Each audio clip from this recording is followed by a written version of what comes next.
हर कुछ हफ्ते में आपने ऐसे हेडलाइन जरूर सुने होंगे। गवर्नमेंट ने 2 लाख करोड़ के डिफेंस कॉन्ट्रैक्ट्स अप्रूव किए।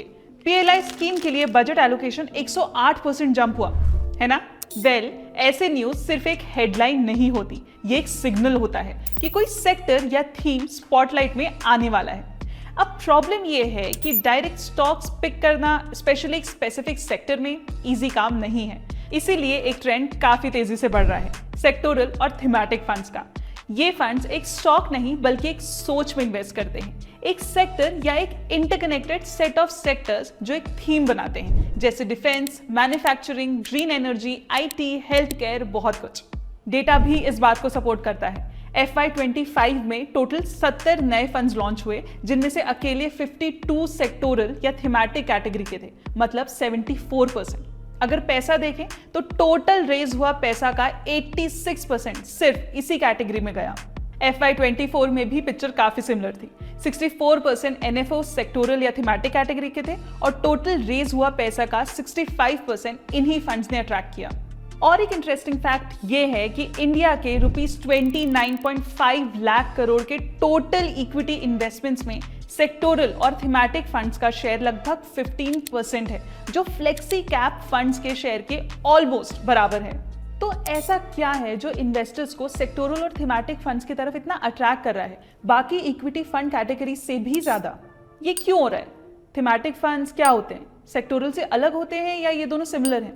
कैसे काम करते हैं? बेनिफिट्स क्या है? कैसा परफॉर्मेंस है?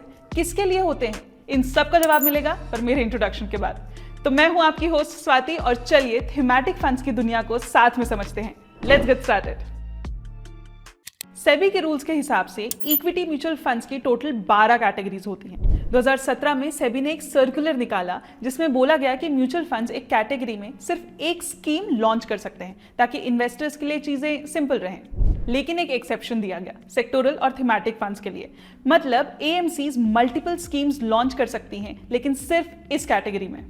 तो जब एक AMC ने अपने large cap, mid cap, flexi cap etcetera scheme launch कर लिया तो इक्विटी कैटेगरी में नई स्कीम्स लॉन्च करने का ऑलमोस्ट एक ही ऑप्शन बचता है, वो है सेक्टोरल या थीमेटिक। और एक इंटरेस्टिंग बात, निफ्टी के पास फिलहाल 21 सेक्टोरल इंडाइसेस और 43 थीमेटिक इंडाइसेस हैं। मतलब सिंपल शब्दों में एक AMC के पास थियोरेटिकली 64 अलग सेक्टोरल या थीमेटिक स्कीम्स लॉन्च करने का स्कोप है। 64। इसी वजह से आप देख रहे हैं कि मार्केट में इस कैटेगरी के नए लॉन्चेस इतनी तेजी से बढ़ रहे हैं। और सिर्फ लॉन्चेस ही नहीं, इनफ्लोज में भी ये कैटेगरी आगे है। पैसा सबसे ज्यादा यही अट्रैक्ट कर रही है। अब सेक्टोरल और थीमेटिक का डिफरेंस समझने के लिए हमें ये दोनों काम कैसे करते हैं ये देखना होगा। तो पहले तो दोनों ही फंड्स को कम से कम 80% पैसा एक स्पेसिफिक सेक्टर या थीम के कंपनीज में लगाना होता है। एग्जाम्पल, अगर एक बैंकिंग सेक्टर फंड है तो उसका 80% पोर्टफोलियो सिर्फ बैंकिंग स्टॉक्स में होगा।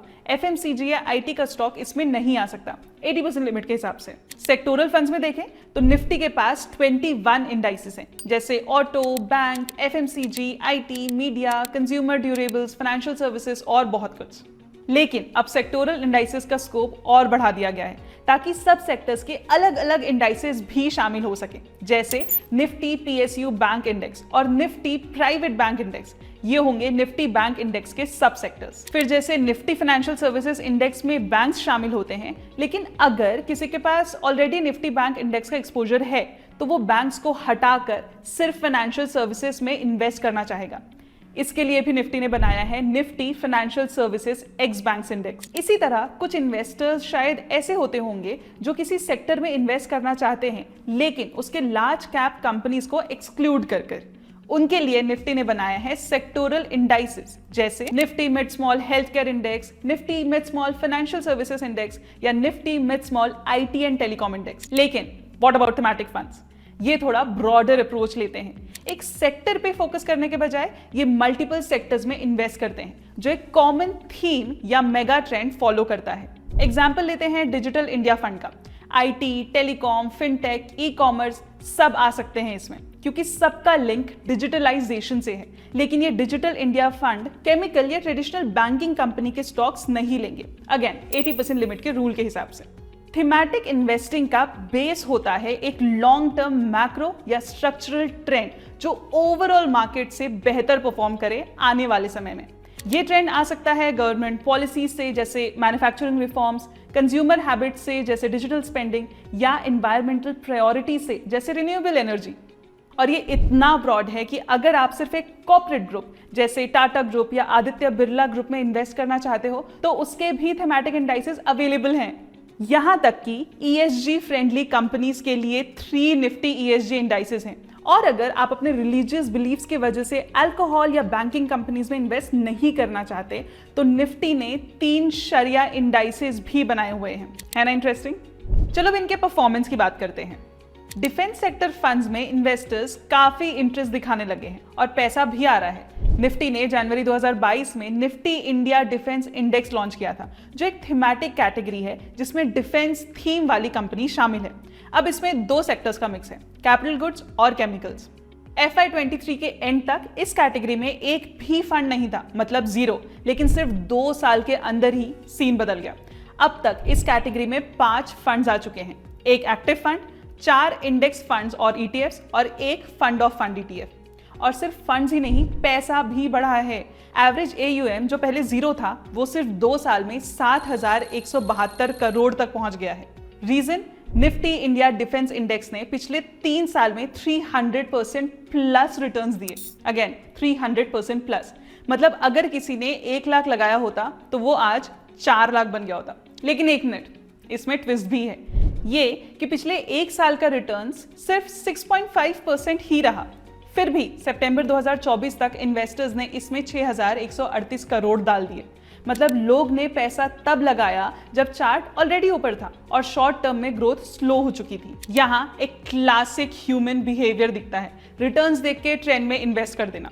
जब कोई सेक्टर या थीम पिछले कुछ साल में बढ़िया परफॉर्म करता है, लोग सोचते हैं कि ये ट्रेंड तो हमेशा चलेगा, लेकिन रियलिटी थोड़ी अलग होती है। सेक्टोरल और थीमेटिक फंड्स का परफॉर्मेंस हमेशा एक ही थीम पे डिपेंड करता है। जब थीम चल रही होती है तो जबरदस्त रिटर्न्स मिलते हैं, लेकिन जब साइकिल रिवर्स होती है तो रिटर्न्स प्रेशर में आ जाते हैं। ऐसे ही नहीं बोल रही, एग्जाम्पल देख लो।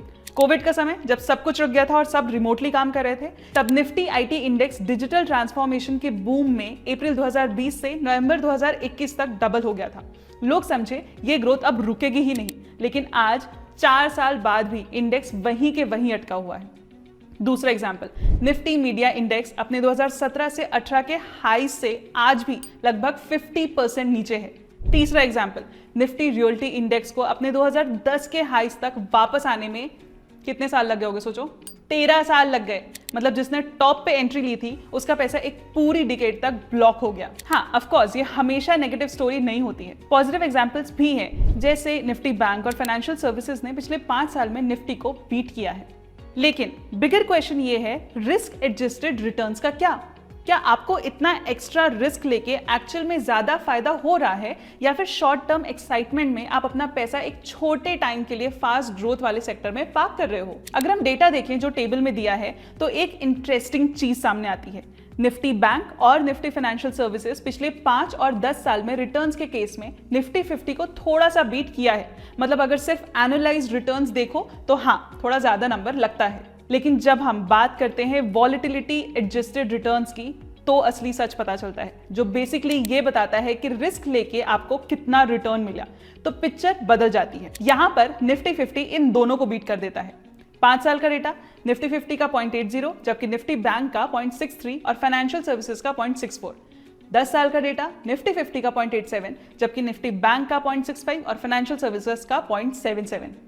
मतलब सिंपल भाषा में, बैंक और फाइनेंशियल सर्विसेज ने थोड़ा ज्यादा रिटर्न दिया, पर उसके लिए आपको ज्यादा रिस्क भी लेना पड़ा। अब हो सकता है कि कुछ सेक्टर या थीम्स ऐसे हों जो रिटर्न्स में भी ब्रॉडर मार्केट को बीट करें और वॉलेटिलिटी एडजस्टेड रिटर्न्स में भी टॉप करें, लेकिन इसे ढूंढना इजी नहीं है। मार्केट में एक सेक्युलर ट्रेंड पकड़ना, उसमें एंट्री लेना, उसको होल्ड करके रखना, ये एक आर्ट है। और ऑनेस्टली ये काम ज्यादातर प्रोफेशनल इन्वेस्टर्स या फंड मैनेजर्स कर पाते हैं। रिटेल इन्वेस्टर्स का चैलेंज ये होता है कि जब तक उनको किसी ट्रेंड का पता चलता है, वो ट्रेंड ऑलरेडी न्यूज बन चुकी होती है, तब वो पास्ट परफॉर्मेंस देख के इन्वेस्ट करते हैं। जैसे पिछले 1-3 साल में किसी फंड ने अच्छे रिटर्न्स दिए तो इन्वेस्टर सोचता है कि ये अब हमेशा ऐसे ही रहेगा। ये सिर्फ हम नहीं कह रहे, एक फाइनेंस मैगजीन की स्टडी ने भी ये हाईलाइट किया था। उसने कहा जो फंड टॉप 10 में परफॉर्मेंस के बेसिस पर आता है इन अ 3 ईयर पीरियड, वो अगले 3 साल में बेयरली टॉप 100 में पहुंच पाता है।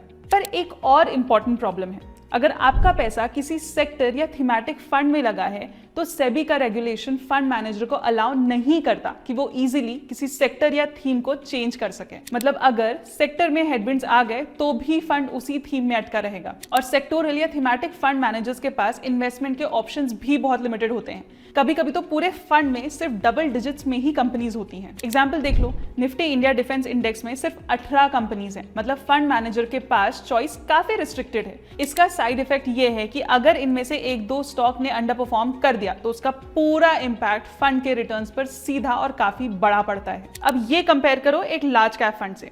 वहां 80% पैसा 100 कंपनीज में लगाया जा सकता है। फ्लेक्सी कैप या मार्केट कैप बेस्ड फंड तो और फ्लेक्सिबल होते हैं। फंड मैनेजर सेक्टर या थीम चेंज कर सकती है जब उनको लगे कि मार्केट का एनवायरनमेंट शिफ्ट हो रहा है। But this can't be done in thematic और सेक्टोरल। ठीक यही रीजन है कि सेक्टोरल और थीमेटिक फंड्स एक high risk high reward game है। अगर सही टाइम पे एंट्री और एग्जिट हो तो रिटर्न अच्छे मिल सकते हैं, लेकिन टाइमिंग पकड़ना रिटेल इन्वेस्टर के लिए इजी नहीं होता। और जब आम इन्वेस्टर को लगता है कि अब तो ट्रेंड शुरू हो गया, तब तक अक्सर बेस्ट रिटर्न्स ऑलरेडी निकल चुके होते हैं। तो ये था हमारा वीडियो जिसमें हमने समझा कि सेक्टोरल और थीमेटिक फंड्स कैसे काम करते हैं, इनके रिस्क क्या होते हैं और इनमें टाइमिंग का कितना बड़ा रोल होता है। टॉप इन्वेस्टमेंट प्रोफेशनल्स के हिसाब से सेक्टोरल या थीमेटिक फंड्स अपने कोर पोर्टफोलियो, मतलब जो आपके पोर्टफोलियो का लगभग 80% होता है, उसका हिस्सा नहीं बनाना चाहिए। ये सैटेलाइट पोर्टफोलियो के लिए ज्यादा सुटेबल होते हैं। यानी अगर आपके पोर्टफोलियो का छोटा हिस्सा जैसे 20% है, उसमें आप ये फंड्स एक्सपेरिमेंट कर सकते हैं।